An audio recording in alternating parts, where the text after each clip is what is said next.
milagres de Jesus. E hoje nós vamos conversar um pouco sobre o milagre da transformação, que foi o primeiro milagre que Jesus realizou.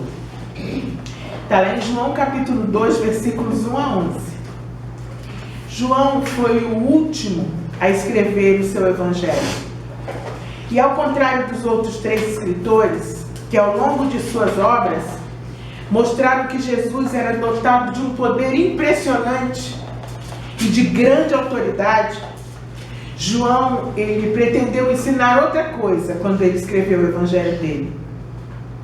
A comunidade de João enfrentava grupos de judeus que não aceitavam a Jesus, porque não o reconheciam como o Messias esperado.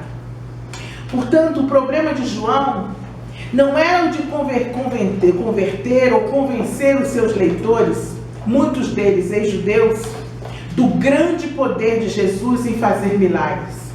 Então, João não apresenta Jesus como um milagreiro ou um homem poderoso. O problema dele era que ele queria fazer com que aquele povo entendesse e cresce que Jesus era realmente o Messias esperado e o enviado de Deus. E João deixa isso muito claro quando ele escreveu assim em João 20:31. Esses prodígios foram escritos para que vocês creiam que Jesus é realmente o Messias, o Filho de Deus. E com esse esclarecimento, vejamos agora o primeiro milagre de Jesus narrado por João. Lá em João capítulo 2, versículos 1 a 11, que diz assim: Celebrava-se um casamento em Canaã da Galileia, e a mãe de Jesus estava ali. Jesus também havia sido convidado ao casamento com seus discípulos. Como o vinho acabara, a mãe de Jesus lhe disse: Não tem mais vinho. Jesus lhe respondeu: Mulher, o que nós temos a ver com isso? Ou seja, que tenho eu contigo, né? A minha hora ainda não chegou. Mas sua mãe disse aos empregados: Façam o que ele lhes disser.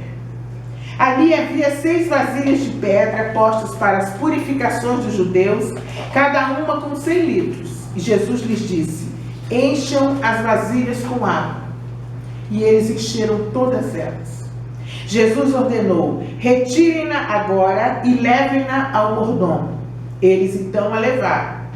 E quando o mordomo provou a água, já estava transformada em vinho, e como não sabia de onde provinha, embora os empregados que haviam retirado a água já soubessem, chamou o noivo e lhe disse: Todo mundo serve primeiro o bom vinho, e quando todos já beberam bastante, então serve-se um vinho de qualidade inferior. Mas você deixou o melhor vinho para o final. O que Jesus fez em Canaã de Galileia foi o primeiro sinal. Assim manifestou a sua glória e seus discípulos creram nele. Glória a Deus. Por que João relata esse milagre como o primeiro realizado por Jesus? João fez isso porque, segundo a crença judaica, quando o Messias chegasse, Deus o festejaria com uma grande festa de casamento, na qual o noivo seria Deus e a noiva o povo de Israel, que hoje nós chamamos de a igreja.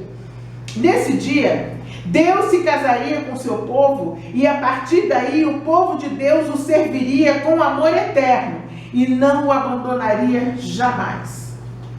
Assim era anunciado pelo profeta Isaías. Diz assim Isaías 62:5: Como um jovem se casa com uma moça, assim o seu Criador se casará com você, ó Israel.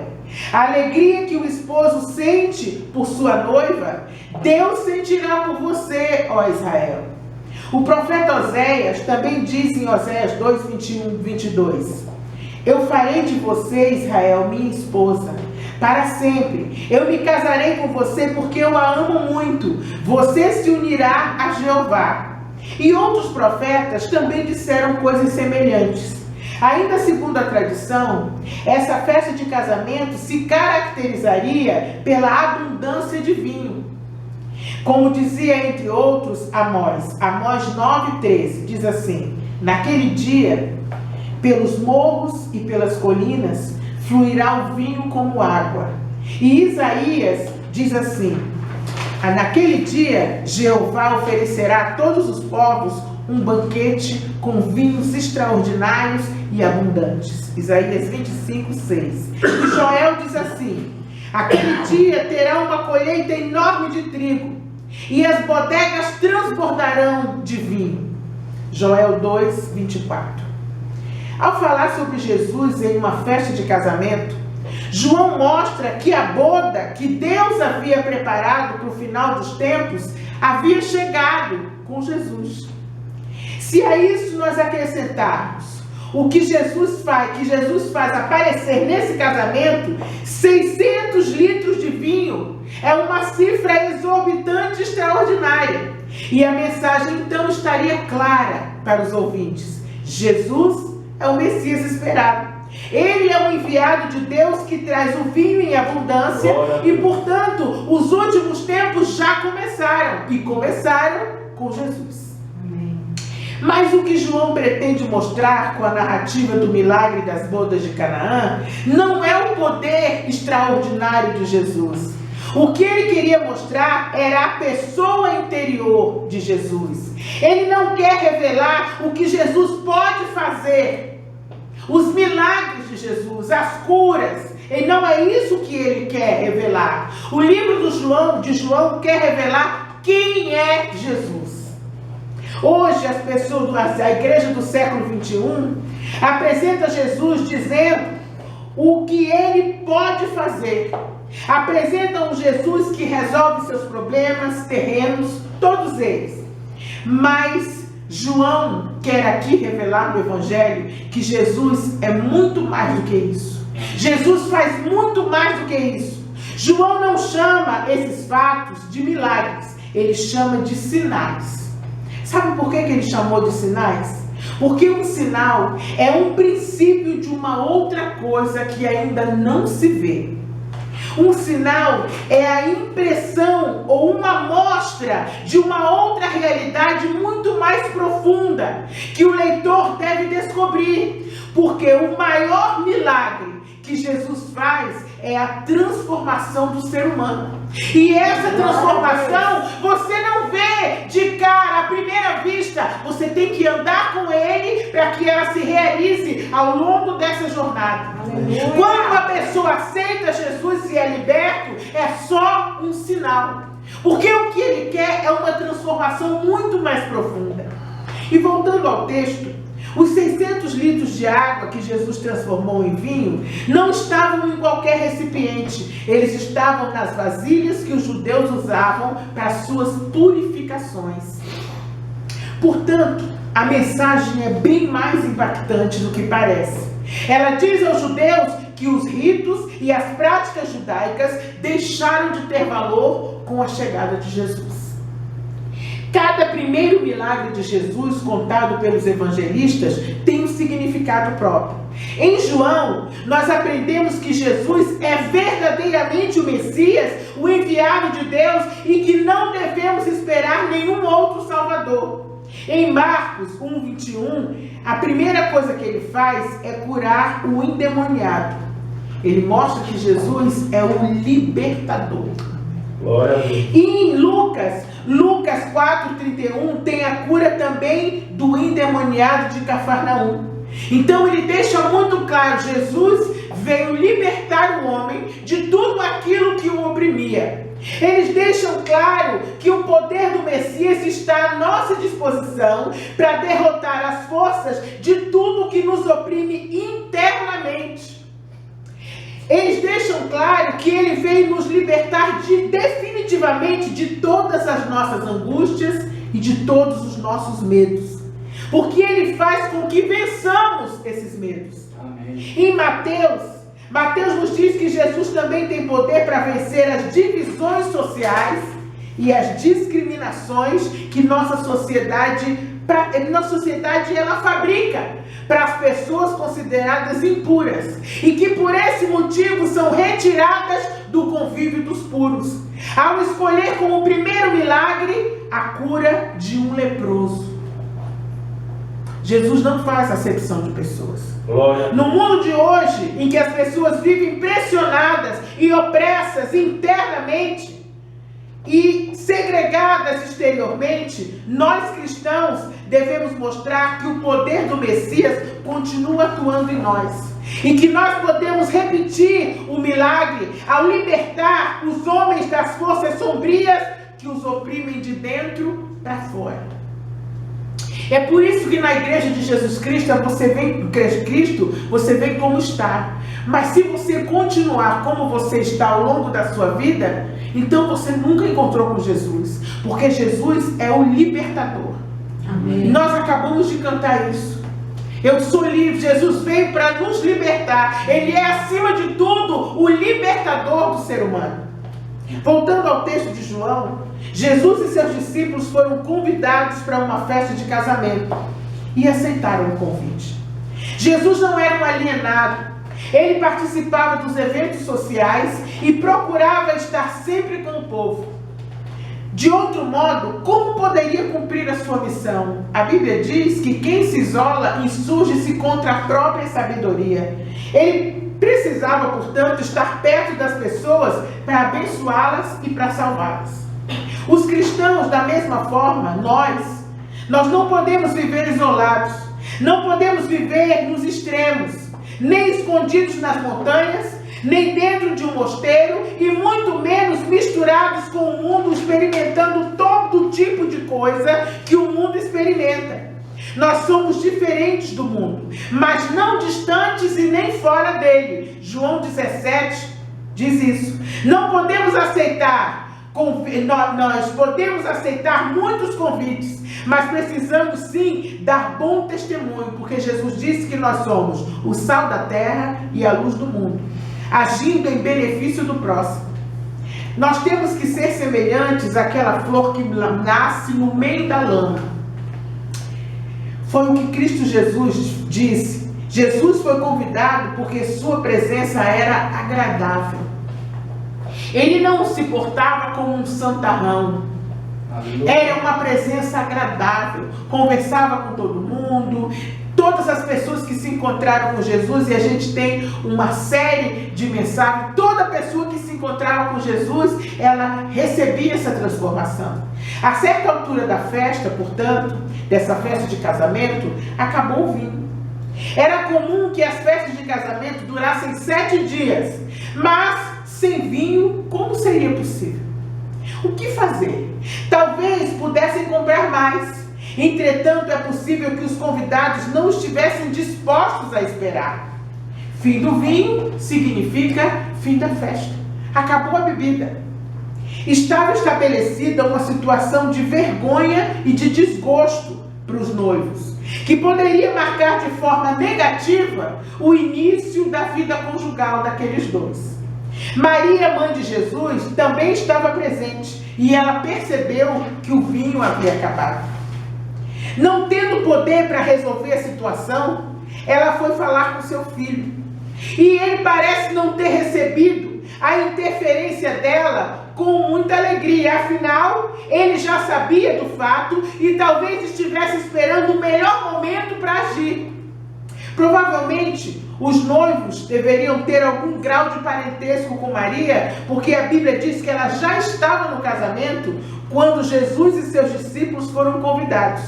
E quando o vinho acabou, ela foi a Jesus e disse: não tem mais vinho. E Jesus respondeu: mulher, que tenho eu contigo? Ainda não é chegada a minha hora. E em seguida Maria foi aos serventes e disse: fazei tudo o que ele vos disser. Quem foi que disse que Maria pediu a Jesus para resolver o problema do vinho? A gente ouve mensagens com interpretações impressionantes sobre a interferência de Maria. Ela não pediu nada para ele, ela só informou: acabou o vinho. E aí as pessoas viajam e dizem que ela é uma intercessora junto a Jesus ou junto a Deus. Ela não pediu nada. O texto é muito claro. Ao lermos o texto, nós veremos que ela não pediu nada. Ela foi a Jesus e expôs o que estava acontecendo para que ele então fizesse ou não alguma coisa. Essa passagem tem servido para estimular a mariolatria, que é a adoração a Maria, sob o pretexto de que Maria seria então uma intercessora diante de Jesus, mas isso não é verdade. Primeiro, porque ela não é. A Bíblia diz que nós temos um advogado e um intercessor junto a Deus, e esse intercessor se chama Jesus Cristo. Maria não morreu na cruz por nós. Quem morreu na cruz por nós, para que nós nos reconciliássemos com Deus, foi Jesus Cristo. E se você observar com atenção o texto, você vai facilmente deduzir que Maria agiu como uma serva e não como mãe de Jesus. Porque ela foi aos serventes e disse somente que eles obedecessem e fizessem o que Jesus mandasse. Outro indício de que Maria era parente dos noivos, porque ela dava ordens aos empregados. Maria sabia que Jesus era o Filho de Deus e creu que ele não deixaria os noivos passarem vergonha. Outra coisa, Jesus deixou bem claro, é que não faria nada por causa de Maria. Isso é bem interessante. Quando ele respondeu, mulher, que tenho eu contigo? E as pessoas torcem as escrituras e ainda colocam Maria como intercessora ou intermediária do homem junto a Deus, só porque era mãe de Jesus. E Jesus deixou bem claro, mulher, que tenho eu contigo? Portanto, não houve a menor sinalização de que Jesus faria alguma coisa a pedido de Maria, até porque ela não pediu nada. Fez o que qualquer um de nós faria. Ela conversou com Jesus, falou de um problema grave que estava acontecendo e deixou nas mãos dele. Aprendemos nesse texto que a presença de Jesus não evita que determinados problemas aconteçam em nossas vidas. Lembre-se de que uma das tempestades enfrentadas pelos discípulos de Jesus estava no barco. Uma tempestade tremenda, e a Bíblia diz que eles estavam naufragando. Tanto que Pedro disse, Senhor, o Senhor não se importa? Nós estamos naufragando, ou seja, nós vamos morrer. E o Senhor aí deitado nessa almofada dormindo? Não é verdade? Aliás, os problemas podem ser necessários e até úteis, desde que sejam bem conduzidos e devidamente solucionados. E a Bíblia diz que todas as coisas contribuem juntamente para o bem daqueles que amam a Deus. Uma necessidade torna-se uma oportunidade para que o Senhor faça um milagre. Não queremos problemas, mas Deus permite que nós tenhamos alguns, para que também possamos ter experiências sobrenaturais. Maria sabia que Jesus ia tomar alguma providência. Então, uma sábia orientação ela deu aos servos da casa. Fazei tudo o que ele vos disser. Ele podia simplesmente ter feito o milagre até mesmo antes que o vinho acabasse. Isso é que é interessante. Jesus pode resolver os nossos problemas ou tirar todas as aflições antes que a gente tenha o mesmo problema. Jesus podia ter livrado Daniel da cova dos leões antes dele entrar. Podia ter feito com que Sadraque, Mesaque e Abdenego jamais tivessem passado por uma fornalha, mas ele não faz.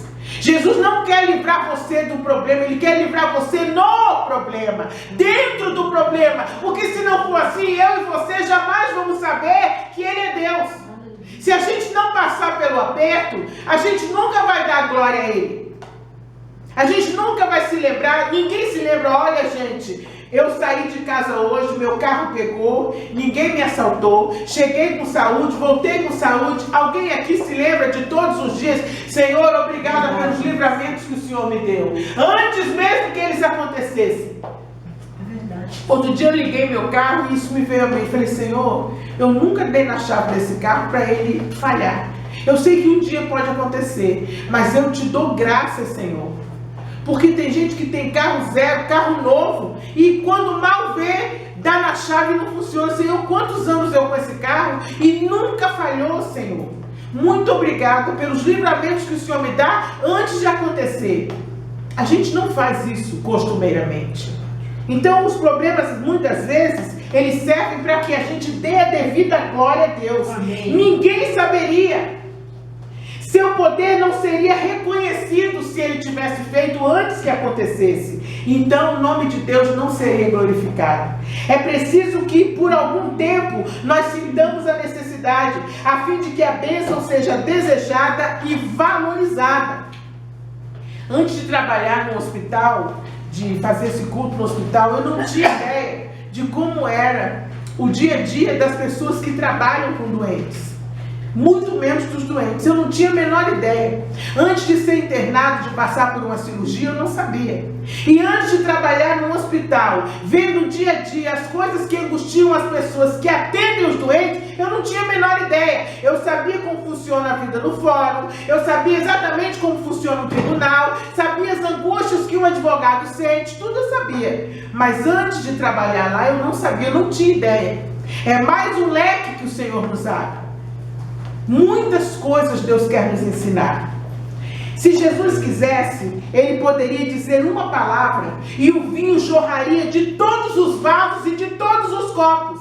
Mas Ele deseja a participação dos servos na realização do milagre. Amém. Foi por isso que essa ilustração, Maria vai aos servos e diz: faça tudo o que eles mandaram. Isso é uma metáfora. Isso é um ensinamento que fica para nós. Deus quer a nossa participação. Ele poderia ter dito que a água saia daqui, entre nos vasos e dos vasos vá direto para os copos. Ele poderia, Ele é Deus. Mas Ele não fez. Tudo que Ele faz, Ele quer a nossa participação como servos.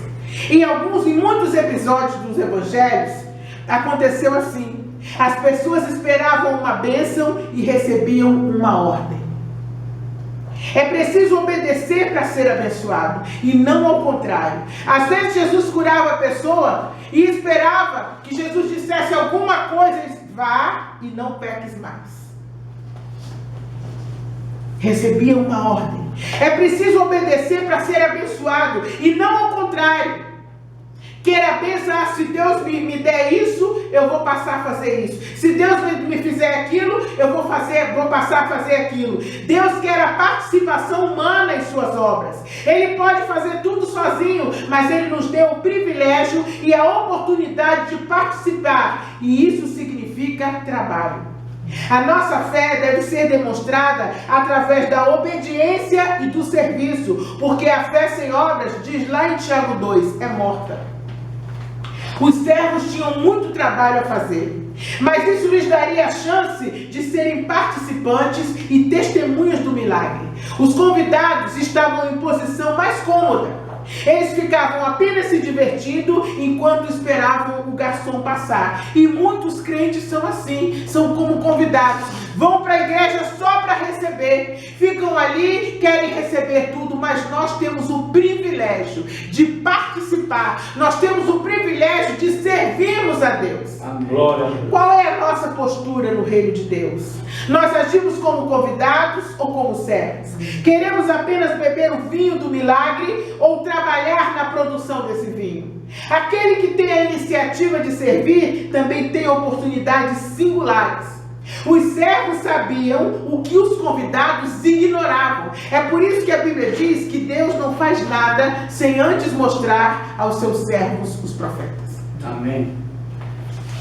O servo, ele tem regalias e privilégios que os convidados não têm. Se você quer ser um cristão convidado, ótimo, essa é a sua posição. Você vai ser o último a saber. Você até vai receber, mas você não vai participar e não vai ter os privilégios que aqueles que estão mais próximos têm.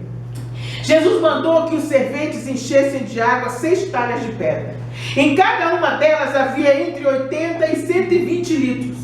Era muita água para ser carregada. O Senhor às vezes nos manda fazer coisas difíceis, mas se fizermos, nós ficaremos satisfeitos com o resultado. Os convidados ficaram ali esperando. E eles devem ter pensado: mas está demorando esse vinho? É assim que as pessoas que só querem receber se sentem. É uma demora sem fim. Elas nem sabem que Deus está trabalhando em favor delas, porque elas são convidadas, estão sentadas e esperando a bênção vir. E estão ali do lado de fora, Só que Deus já está lá trabalhando. O servo não. Ele participa de tudo. Deus diz para ele: meu servo, olha, eu vou transformar água em vinho. Primeiro você enche aí. Vai buscar as talhas. Agora enche de água. Agora vê que eu já fiz o milagre? Deus já fez o milagre, mas o convidado não sabe. Aí ele acha que Jesus está demorando. Mas pastora, as coisas não acontecem. O milagre já aconteceu. Mas você é convidado. Você é o último a saber. Você está lá sentado. O servo não. Meu servo, agora você coloca lá, serve e olha a cara deles, o que eles vão fazer. O servo tem o privilégio de ter a companhia de Jesus, de participar dos milagres e de entender o que Deus faz nas nossas vidas. Essa é uma diferença enorme. O convidado fica lá: eu quero receber, com a mão para o alto, com a mão estendida, e ali, ó, mas pastora, Jesus está demorando tanto. O milagre já foi feito. O milagre já tinha sido feito lá dentro, mas eles não sabiam ainda. É por isso que as pessoas que não são servas, elas acham sempre que Jesus está demorando a fazer as coisas na vida delas, porque elas não veem o passo a passo. Os milagres de Jesus têm um passo a passo. Jesus marca um encontro com você. E quando você é servo, eu vou ali e Deus pode falar comigo. Eu vou ali e Deus pode dar uma palavra a meu respeito. E ali Deus fala com você: daqui a tanto tempo eu vou fazer. Mas o convidado não. Ele fica ali. E ó. Mas então ele não percebe o movimento de Deus. Ele não percebe o agir de Deus. E quando Deus já fez o milagre e ainda não chegou na mão dele, ele não tem ideia. É por isso que muita gente abandona as coisas antes de receber. Porque quem não é servo não percebe o movimento de Deus em seu favor. Aquele fato de obediência exigia esforço. Jesus abençoa, mas as pessoas que ficam só esperando, elas não percebem o agir de Deus. Então a espera se torna cada vez mais difícil. As talhas foram cheias até a borda. A obediência foi imediata e completa. Quanto mais água, mais vinho. Não podemos fazer apenas o mínimo, a não ser que queiramos coisas pequenininhas aqui e na eternidade. Para fazer milagres, Jesus usou o que estava à sua disposição. E o que estava à disposição de Jesus? Os servos, as talhas e a água. Estamos disponíveis para que Deus opere em nós e através de nós? Todos queriam vinho e Jesus manda encher os vasos com água. Queremos o produto final pronto e servido. Entretanto, a operação de Deus pode ocorrer em etapas, conforme os seus propósitos. Amém. Aquela ordem parecia que não fazia sentido, mas ninguém fez perguntas a ele. Devemos obedecer a Deus muitas vezes sem questionar. Nem sempre nós vamos saber o porquê das ordens ou dos atos de Deus. Veio uma amiga minha dar testemunho aqui na sexta-feira e ela dizia: eu não entendi por que é que eu, tão boa profissional, fui demitida. Eu não entendo, Mara, eu fiquei uma semana muito magoada. Até que ela veio dar testemunho na sexta. Ela entendeu. Ela foi demitida porque Deus tinha contratado essa pessoa para trabalhar numa multinacional em outro estado, e para sobreviver lá, ela precisava de dinheiro. Pelo menos um mês. E o dinheiro que ela recebeu quando a demitiram foi mais do que suficiente para ela comprar roupas melhores e para ela se manter lá por um mês. Nós não sabemos o porquê das coisas. É verdade. Nós não sabemos por que acontece uma coisa que à primeira vista para nós parece horrível, mas que no fundo é a mão de Deus agindo em nosso favor. A falta de vinho à primeira vista era uma coisa horrível, era o maior vexame. Hoje em dia, nos casamentos, há outras coisas que são importantes, mas naquele tempo, o que tinha maior importância era o vinho. As pessoas economizavam para poder ter um bom vinho no casamento, e com fartura. Aquilo ali seria um vexame, marcaria a vida daqueles noivos. Em seguida, os servos então levaram o vinho para que o mestre-sala experimentasse. Ele era o responsável pelo controle de qualidade. Quando experimentou o vinho de Jesus, aquele homem ficou surpreso e maravilhado, supondo que nunca houvesse bebido um vinho tão bom. Jesus, quando faz algo, ele faz bem feito. O vinho de Jesus é superior a tudo aquilo que você imagina que você pode receber. Experimente. Com Jesus tudo fica melhor. Não aceitamos o que o inimigo, não podemos aceitar o que o inimigo oferece. Deus tem o melhor para nós. Essa é uma passagem difícil de ser entendida por muita gente, que acha que o problema do álcool é o próprio álcool e se escandaliza porque Jesus fez um milagre transformando água em bebida fermentada. O vinho era indispensável nas núpcias, era um sinal de alegria e simbolizava o amor entre os noivos, e quando ele acabava, era costume oferecer aos convidados um suco de uvas amargo e, portanto, ruim, né, gente? Quem gosta de coisa amarga? Misericórdia. Para quem já estava bêbado, não fazia diferença. E essa bebida era conhecida como o vinho pior. Pela narrativa, nós podemos concluir que aquele casamento em Canaã era de gente pobre, porque nos casamentos dos ricos não faltava nada. Até hoje, né, gente? Não falta nada. Rico compra com fartura, depois manda devolver para o distribuidor. O distribuidor pede 100, o distribuidor, não, eu mando 200. Fica tranquilo. O pobre não, quem vai mandar 200? Depois o pobre não tem como pagar, não é não? Aí o pobre ainda mistura a águazinha para o negócio render mais. E faltou vinho, o que era uma grande vergonha para os noivos e para a família. Não sejamos impacientes. Esperemos o tempo certo, quando Ele suprirá as nossas necessidades de uma forma miraculosa e surpreendente. E eu não falo em necessidade que o dinheiro pode comprar, não. São todas as necessidades. O mestre Salas disse ao noivo: todo homem põe primeiro o vinho bom, mas tu guardaste o bom vinho até para agora, para o fim. Quando Jesus opera em nós saímos do limite dos costumes e das tradições para um nível de excelência. As pessoas, elas esperavam que com o passar do tempo e da festa, o vinho fosse piorando. Mas se Jesus está presente, a tendência é melhorar. Devemos andar de fé em fé e de glória em glória. As tribulações são grandes, mas as vitórias são maiores. A festa estava salva. A comemoração podia continuar com uma alegria ainda maior. Amém. Jesus transformou o problema em bênção. Glória a Deus. Essa é a lição que nós temos que aprender hoje. Amém, Jesus. Ali Jesus realizou seu primeiro milagre, marcando aquele casal e aquela cidade. Canaã da Galileia ficou definitivamente vinculada à maravilha da transformação da água em vinho. O fato de Jesus ter escolhido uma festa de casamento para realizar o primeiro sinal nos mostra como o matrimônio e a família são importantes para Deus. Além de atender às necessidades do momento, aquele ato de Jesus demonstrou o seu poder transformador. Hoje, ele tem transformado muitas vidas. O primeiro milagre que João apresentou, ele apresentou Jesus como transformador. Jesus veio para nos transformar.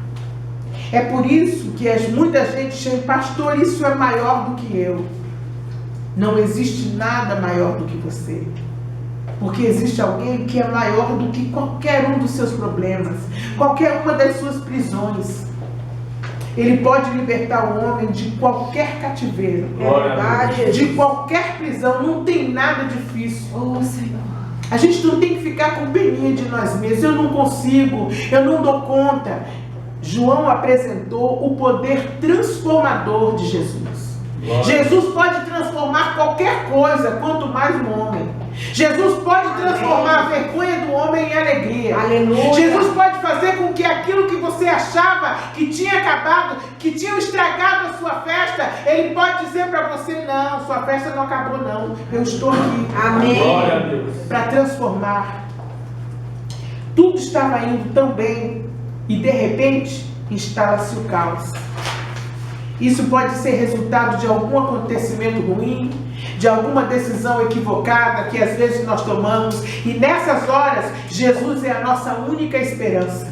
Ele pode fazer o que não está ao nosso alcance e faz muito melhor, dando aroma, cor e sabor à nossa existência. Aleluia. A sua vida anda sem cor e você sem esperança. João nos ensina que o maior milagre que Jesus realiza é a transformação que ele opera no ser humano, aleluia, no nosso caráter. Transforma a nossa vergonha em alegria, transforma nossas fraquezas em fortaleza. Jesus é especialista na transformação de vidas. Ele atua naqueles que já foram descartados pela sociedade ou que se descartaram para a sociedade. Cristo recupera o marginal, transformando em cidadão de bem, e acima de tudo ele nos transforma de tal maneira que nós possamos ser agradáveis a Deus. E é isso que é importante. Depois que a água foi transformada em vinho, a festa continuou. Mas isso só foi possível porque os noivos convidaram a Jesus para aquele casamento. Todos devem convidá-lo. Nossa vida sem Ele é vazia e inútil. Só Cristo pode nos abençoar e nos dar uma nova motivação para viver. Amém. Com Ele temos um novo começo, porque o poder dele age em nós e por nós. Amém. Enquanto Jesus for o principal convidado em nossas vidas, a alegria vai estar sempre presente, mesmo diante das dificuldades. Amém. Se o vinho acabar, se as circunstâncias da vida roubarem a nossa alegria, Jesus pode restaurá-la. Convide-o sempre para estar presente na sua casa, na sua mesa, nos momentos de festa, nos vales, nos montes, em todos os acontecimentos da sua vida. Se você precisa de um milagre, creia que Ele pode realizar o sobrenatural em sua vida. Não desista. Houve restauração em Canaã. Amém. Quando Jesus realiza um milagre, o melhor sempre vem depois. Jesus ainda transforma a água em vinho. Ele ainda transforma a tristeza em alegria. Amém. Vergonha em honra, fraqueza em poder, fracasso em triunfo. E hoje mesmo, Jesus pode fazer um milagre em nossas vidas. Glória. Na sua vida e na minha vida. No seu casamento, na sua família, na sua vida profissional, nas suas emoções. Convide-o para tomar o primeiro lugar na sua festa. Amém. Clame a Ele, convide-o hoje mesmo para ser Senhor da sua vida, da sua casa, da sua família. Entregue a Ele a direção de toda a sua vida, com todos os seus problemas. Ele pode mudar tudo. Ele é a maior necessidade que você tem. Ele é a maior necessidade que eu tenho. Só Ele pode restaurar a minha e a sua vida e trazer de volta a alegria perdida. Ou então, uma alegria que você nunca teve. Obedeça às suas ordens. Sabemos que Ele nos dá ordens específicas. Obedeçamos humildemente à sua vontade, com atitude, esforço, perseverança, determinação e paciência. Pense no Salmo 40. Esperei com paciência no Senhor. Ele se inclinou para mim e ouviu o meu clamor. Tirou-me de um charco, de um lamaçal e pôs os meus pés sobre uma rocha. É isso que Ele quer fazer. O melhor de Deus chega sempre mais para o final. Deus ainda não fez o que Ele tem planejado para a sua vida. Jesus disse que Ele é o caminho. Portanto, é preciso andar nele, continuar nele. Crer que esse caminho te levará a um lugar especial com Deus. Amém. Creia nele. O melhor dele virá, mesmo em meio às dificuldades e provações. Com Ele, a vida é cada vez melhor. Amém. Incomparavelmente Amém. Melhor, porque Ele prometeu vida abundante. Amém. Jesus, obrigada, Senhor, por Tua palavra. Amém. Estende a Tua mão poderosa sobre nós. Glorifica o Teu nome. Fica conosco, Senhor. Caminha, Senhor, que nós possamos caminhar contigo até o fim das nossas jornadas, Senhor. Eu te agradeço em nome de Jesus.